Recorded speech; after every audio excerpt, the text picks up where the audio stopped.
हाँ दोस्तों, मेरी आवाज आ रही है? मेरी आवाज आ रही है तो थम करके बताएं। ठीक है, अगर आप थम करेंगे तो मैं आगे बोलूंगा। भारत माता की जय से मैं शुरुआत कर रहा हूं दोस्तों, मैं मजाक कर रहा हूं। ये ईशकरण सिंह भंडारी हैं, जब वो लाइव आते हैं, माननीय सुप्रीम कोर्ट के वकील हैं और सुशांत सिंह केस को देख रहे हैं वो। हम मेरे जैसे कुछ लोग तो डे वन से लगे हैं सुशांत सिंह राजपूत का केस को कवर करने। मेरा आप डे वन का भी वीडियो देखिएगा, मेरे कम से कम 7-8 वीडियो हो गए हैं।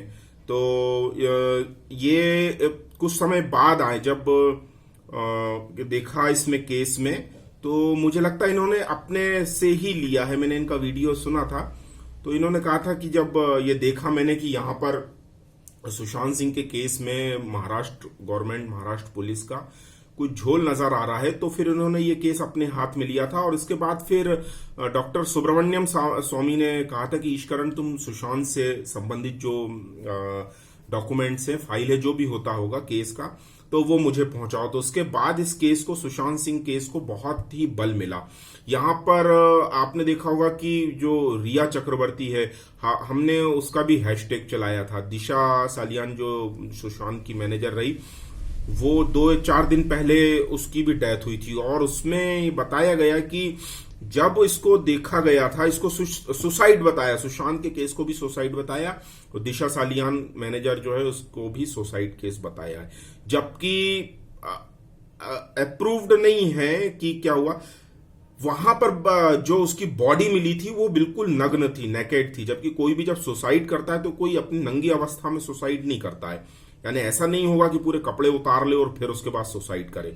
तो वहां ये एविडेंस ये समझ में आ रहा था कि पहले पार्टी में या तो ड्रग्स वगैरह पिलाई गई है या फिर बलात्कार हुए हैं, फिर मारा गया है या कैसा है, और फिर उस ऊपर से 14वें माले से फेंका था। मैंने आपको दिशा सालियान वाले वीडियो में बताया था, 14वें माले से फेंका था। तो इस दौरान इस पार्टी के बीच में कभी तो भी दिशा को इतना समय मिल गया था कि किसी तरह उसने ये बात सुशांत तक बता दी थी, या तो मैसेज से, फोन से, व्हाट्सएप से, किसी भी तरीके से, या ईमेल से। वो अभी प्रूफ नहीं है, वो ईडी देख के ईडी जांच करेंगे। ईडी ने लैपटॉप वगैरह रिया का सब ले लिया। ये भी पहले ही पुलिस कर सकती, किसी भी व्यक्ति का अगर सस्पेक्टेड है तो वो मोबाइल, लैपटॉप, कंप्यूटर, ये जितने भी इक्विपमेंट्स होते हैं ये अपने कब्जे में ले सकती है, अपनी कस्टडी में ले सकती है। लेकिन महाराष्ट्र गवर्नमेंट ने बहुत झोल किया, महाराष्ट्र पुलिस ने, मुंबई पुलिस ने बहुत झोल दिया है। तो दिशा के केस में भी वही था, और फिर वहां से रिया चक्रवर्ती का भी नाम आया जो सुशांत के साथ रहती थी और सुशांत के ही पैसों पर अपने परिवार को ट्रिप भी घुमाए हैं। शौमिक उसका भाई है चक्रवर्ती, उसको भी पैसे भेजे हैं शायद पढ़ने के लिए या क्या करने के लिए, मॉडलिंग के लिए। पापा को भी पैसे भेजे हैं शायद इसने, रिया ने, अपने फैमिली में। तो मैंने आपको बताया था एक वीडियो में, पिछले साल 2019 में सुशांत के अकाउंट में 46 करोड़ रुपया था, और ये केस के आसपास आते आते इस साल में, सुशांत के केस में आते आते 4 करोड़ रुपए बचे थे। तो बाकी के 40-42 करोड़ कहां गए, वो सारा ईडी देखेंगे। तो ये सारी जो बिहार पुलिस वहां गई थी, फिर आईपीएस विनय तिवारी को क्वारंटाइन कर दिया, जबकि बीएमसी को अथॉरिटी नहीं होती है किसी आईपीएस अधिकारी को। अब ये आईपीएस सोचेंगे पूरे भारत भर के, कोई निगम जैसी बॉडी जो है वो किसी आईपीएस ऑफिसर को किस तरह से क्वारंटीन कर सकती है, ऐसा थोड़ी होता है।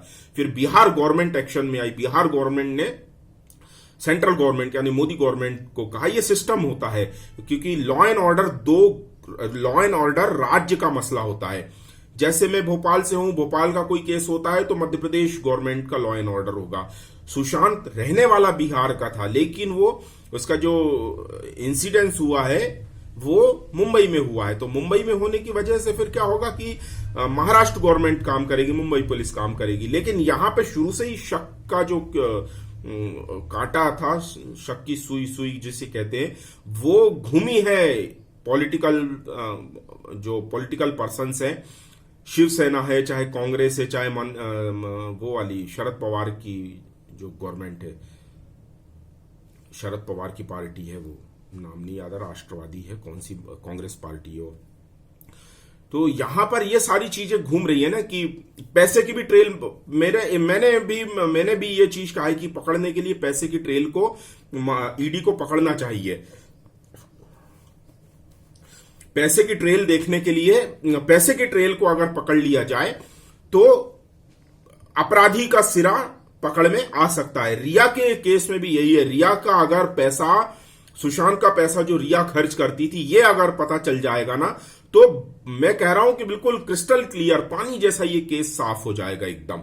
पैसा कहां से आया, यानी सुशांत ने कहां से कमाया, तो यानी उसके जो बैनर्स थे वो, फिर जो फिल्में उसकी कैंसिल होकर दूसरों को मिली वो क्यों मिली, महेश भट्ट कहां है, रिया इसको, महेश भट्ट को, ठरकी को, ये बुढ़ऊ है, इसको क्यों फोन करती थी। रिया इसकी बेटी से भी छोटी है, पूजा भट्ट की बेटी, अपनी बेटी अगर होती, पूजा भट्ट हमारे जमाने की कब की हीरोइन है वो, सड़क की, पूजा भट्ट की हीरो लड़की होती तो अभी रिया से मेरे ख्याल से बड़ी होती। यानी ठरकी जो महेश भट्ट है अपनी नातिनों के साथ कैसे कैसे फोटो और वो उसके वो वीडियो आए थे, किस तरह से ऐसा गले में और ये ऐसा हाथ डाले हुए, पूरा अपनी बॉडी को उसी रिया के ऊपर डाले हुए था। तो और बहुत दावे से भी इसने, महेश भट्ट ने पहले कहा है कि वो सुशांत सुसाइड कर लेगा, ऐसा वैसा। भाई ये क्या भगवान है, ज्योतिष है, क्या है ये, कैसे कह दिया कि कोई अच्छा भला व्यक्ति कामयाब है जो वो सुसाइड कर लेगा।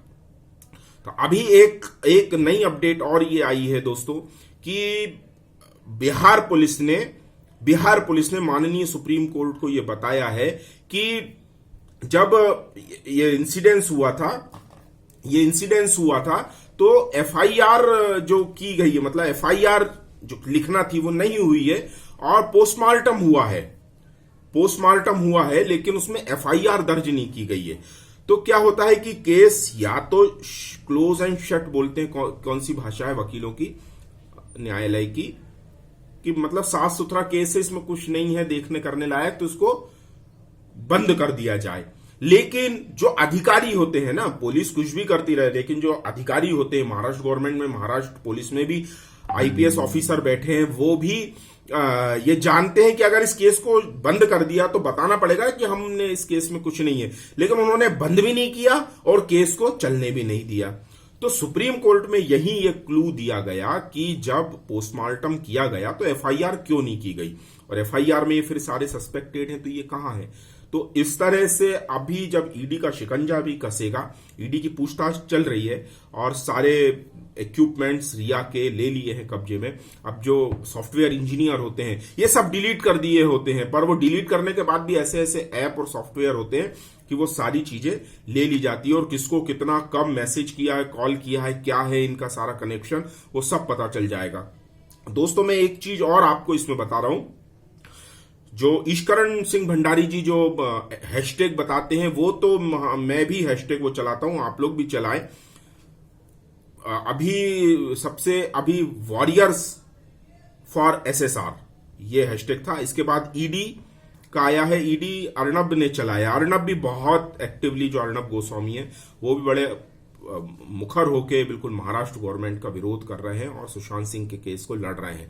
इन सब में कंगना रनौत जो है वो बिल्कुल सबसे पहली लेडी झांसी की रानी बन के निकली है, जिसने डे 1 से विरोध किया है और बताया सुशांत आत्महत्या नहीं कर सकता। ये सारी मिस्ट्री है, ये सब इसके पीछे गैंग पड़ा हुआ है, पूरा गैंग खुल के आएगा। यदि आप सारी कड़ियों को जोड़ते जाएंगे तो सब Dawood gang, Khan gang, Kapoor gang, Bhatt gang, ये सब निकल के आएंगे।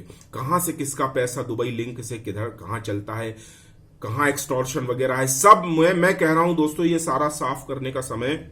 लॉकडाउन में वैसे भी आप लोग टॉकीजो में देखने नहीं गए हैं। बस अब और एक और रिक्वेस्ट है आप लोगों से, जहां तक मेरा वीडियो जा रहा है, जो दोस्त जस्टिस फॉर सुशांत से जुड़े हुए हैं, स्पेशली बिहार का सेंटीमेंट है, बिहार के लोग भी जितना देख रहे हैं वो सब ये काम करे दोस्तों, एक साल बॉलीवुड की फिल्में ना देखे। जहां आपको समझ में आ रहा है कि कोई खान, कपूर, भट्ट ऐसा कुछ नाम लगा है और बड़ा बैनर है, करण जौहर, इन लोगों के बड़े बैनर, एकता कपूर, ये सब बहुत ना मजदूरों जैसा काम कराते हैं दोस्तों, और वक्त पे पैसा वैसा देते नहीं है कलाकारों को। 3-3 शिफ्ट एक इसमें कराते हैं और पैसा एक शिफ्ट का देते हैं, वो भी रुला रुला के।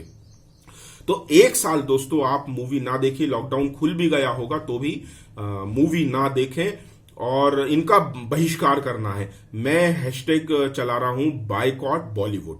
बायकॉट में बी जो है वो कैपिटल में आएगा और बॉलीवुड का बी, यानी दोनों बी जो है वो कैपिटल के हैं। बाकी स्पेस कुछ नहीं है, स्पेस स्लैश वगैरह कुछ नहीं है। हैशटैग के साथ बायकॉट बॉलीवुड। हमें कम से कम 1 साल बिहार तक, और सुशांत के फैन जहां जहां तक सुशांत के फैन है, और सुशांत के फैन हो भी नहीं भी, लेकिन मैं ये कह रहा हूं कि एक व्यक्ति, इतना टैलेंटेड व्यक्ति अगर बाहर से कहीं जाके मुंबई में, बाहर से आके मुंबई में बसता है और मुंबई में इतना अच्छा काम करता है, तो दोस्तों हमारा ये काम है कि उसको न्याय मिलना चाहिए। ऐसे तो फिर कहीं से कोई टैलेंट कहीं किसी शहर में जाएगा ही नहीं। तो हमारी भी ये मॉरल ड्यूटी हो जाती है दोस्तों कि एक निर्दोष व्यक्ति को जो घेर के मारा गया है उसको न्याय मिले। ठीक है दोस्तों, मेरा वीडियो आप ज्यादा से ज्यादा शेयर करें और सब्सक्राइब करें, कमेंट करें दोस्तों, कमेंट ज्यादा से ज्यादा करें। आप कमेंट करेंगे ना तो मेरा वीडियो दिखेगा, यूट्यूब चैनल दिखेगा दोस्तों। और सपोर्ट करें और मुझे प्रोत्साहित करें। धन्यवाद। जय हिंद।